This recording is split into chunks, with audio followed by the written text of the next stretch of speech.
Inilah Adam. Dia menghidapi penyakit gout. Cubalah Ural. Ia boleh membantu untuk mencegah pengkristalan asid urik dalam terapi gout. Ural, pengekali air kencing yang berkesan untuk gout. Assalamualaikum, anda sedang menonton Sekilas Fakta 31 Januari 2024 bersama saya, Saif Akmal.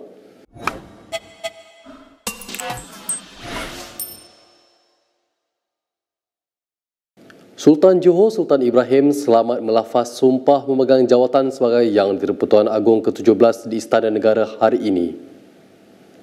Turut melafaz sumpah memegang jawatan ialah Sultan Perak Sultan Nazrin Shah sebagai timbalan Yang di-Pertuan Agong. Sultan Ibrahim dan Sultan Nazrin Shah dipilih oleh Raja-Raja Melayu pada mesyuarat Majlis Raja-Raja ke-263 di Istana Negara pada Oktober lepas bagi tempoh 5 tahun bermula hari ini.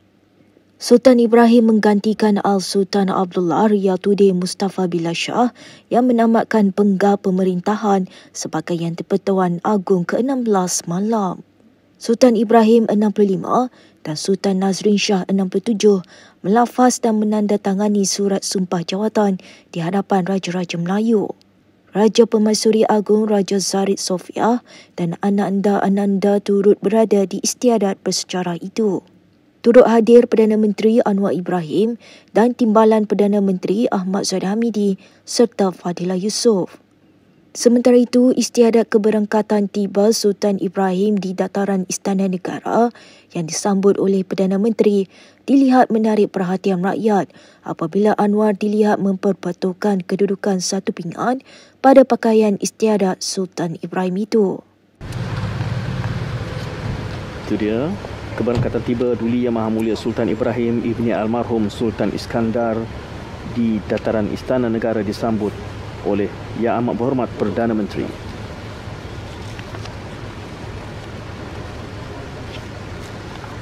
Kenyataan rasmi Lembaga Pengampunan berhubung permohonan pengampunan Diraja Najib Razak kemungkinan besar tidak akan dikeluarkan hari ini.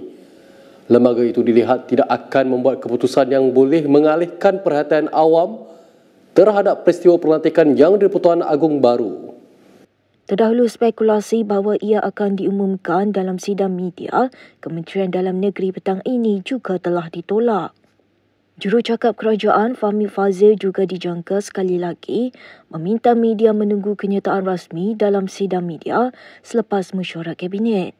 Kabinet dilihat cuba menegaskan pemisahan antara kuasa eksekutif dan lembaga pengampunan yang dipengerusikan oleh Yang di-Pertuan Agong. Lembaga bermesyuarat pada Isnin lalu dan ia dipercayai antaranya bagi memutuskan permohonan Najib. Ia dikatakan mesyuarat terakhir Yang di-Pertuan Agong sebelum ini, Al-Sultan Abdullah Riyatuddin Al-Mustafa Billah Shah. Terdapat 3 kemungkinan boleh dibuat oleh lembaga pengampunan yang mengundang debat hangat iaitu Najib diampunkan dan dibebaskan daripada penjara atau hukuman 12 tahunnya dikurangkan. Terdapat jangkaan hukumannya dikurangkan kepada 6 tahun. Dan yang ketiga, terdapat kemungkinan lembaga pengampunan tolak permohonan Najib. Sementara itu, pada satu sidang media berasingan, Menteri Komunikasi Fahmi Fadzil dan Menteri Dalam Negeri Saifuddin Nasution Ismail tetap berkunci mulut dan meminta menunggu kenyataan rasmi dari lembaga pengampunan mengenai perkara itu. Has decision already been made or? I cannot comment on that. That is something for the lembaga pengampunan. Thank you, YB. Baik.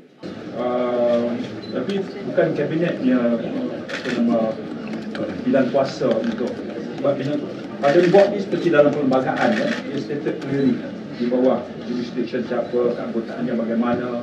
Jadi kita bincang, tapi kita faham bahawa ini di bawah jurisdiction pada buat tersebut. Tapi akan umum siapa sebenarnya? Oleh kerana bukan jurisdiction kita, saya tak boleh jawab. Siapa sebenarnya yang ada kuasa untuk umum? Alright. Saya tak boleh cakap begitu pada umum lah. Sementara itu, Chang Lih Kang berkata keputusan mesyuarat Lembaga Pengampunan tidak dibincangkan dalam mesyuarat Kabinet. Menteri Sains Teknologi dan Inovasi itu mengingatkan bahawa keputusan itu adalah hak mutlak Yang di-Pertuan Agong. Katanya lagi Agong tidak perlu mendengar nasihat Perdana Menteri mengenai perkara itu. Jelasnya Perdana Menteri Anwar Ibrahim tidak menghadiri mesyuarat Lembaga Pengampunan, sebaliknya Menteri Wilayah Persekutuan Dr. Zaliah Mustafa yang berada di situ.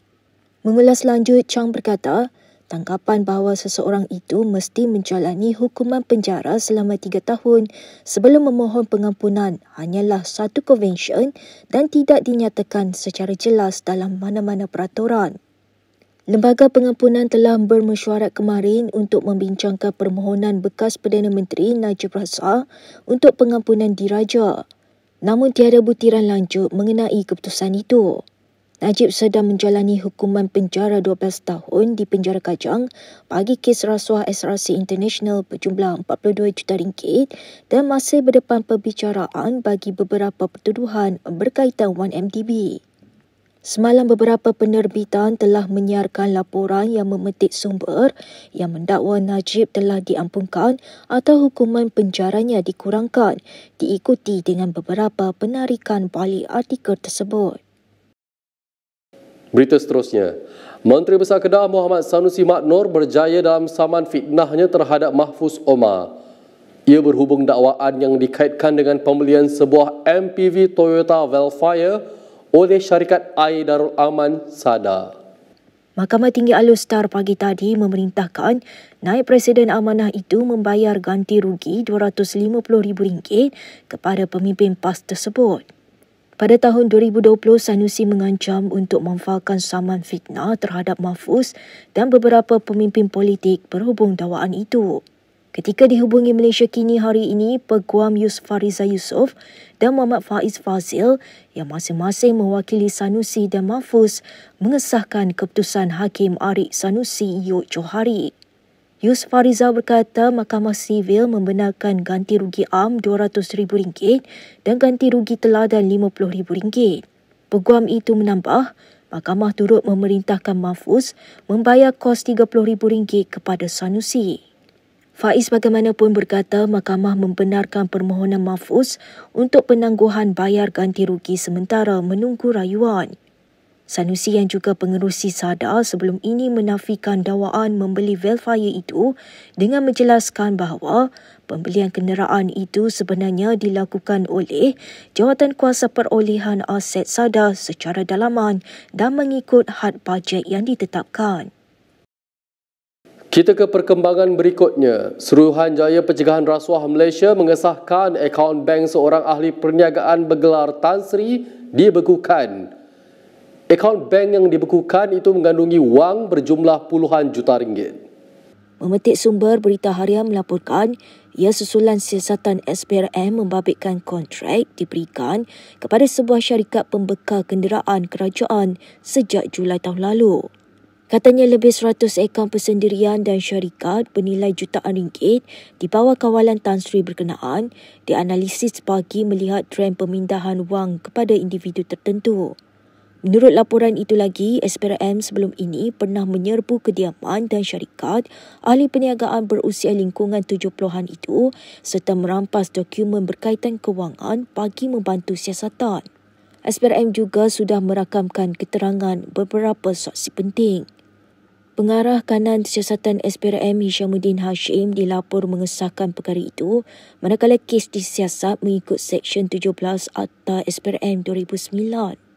Perkembangan terkini yang turut menyaksikan serbuan ke atas beberapa syarikat berkaitan termasuk pembekal kenderaan kerajaan itu dikatakan kesinambungan kepada siasatan SPRM sejak Julai lalu.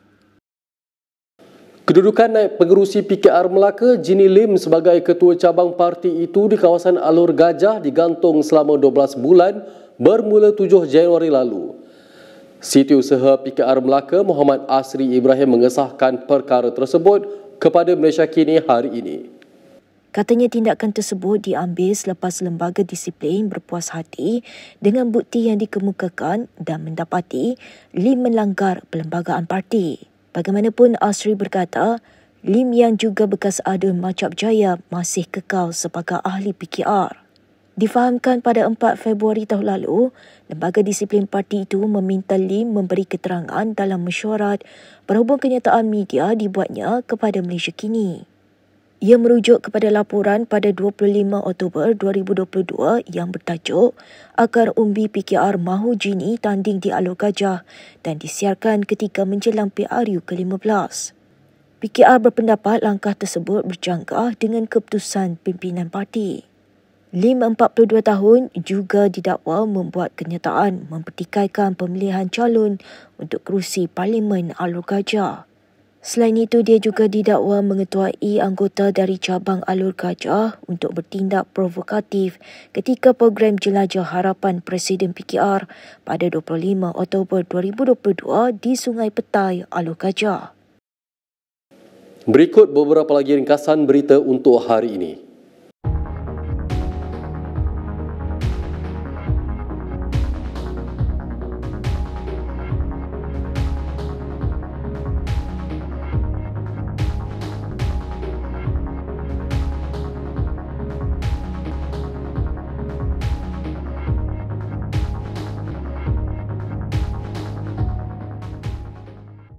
Sekian sahaja daripada saya, Saif Akmal, untuk sekilas fakta. Untuk lebih banyak berita, anda boleh melayari kinitv.com. Anda juga boleh mengikuti kami di Instagram, Twitter, YouTube dan Facebook. Salam hormat dan jumpa lagi.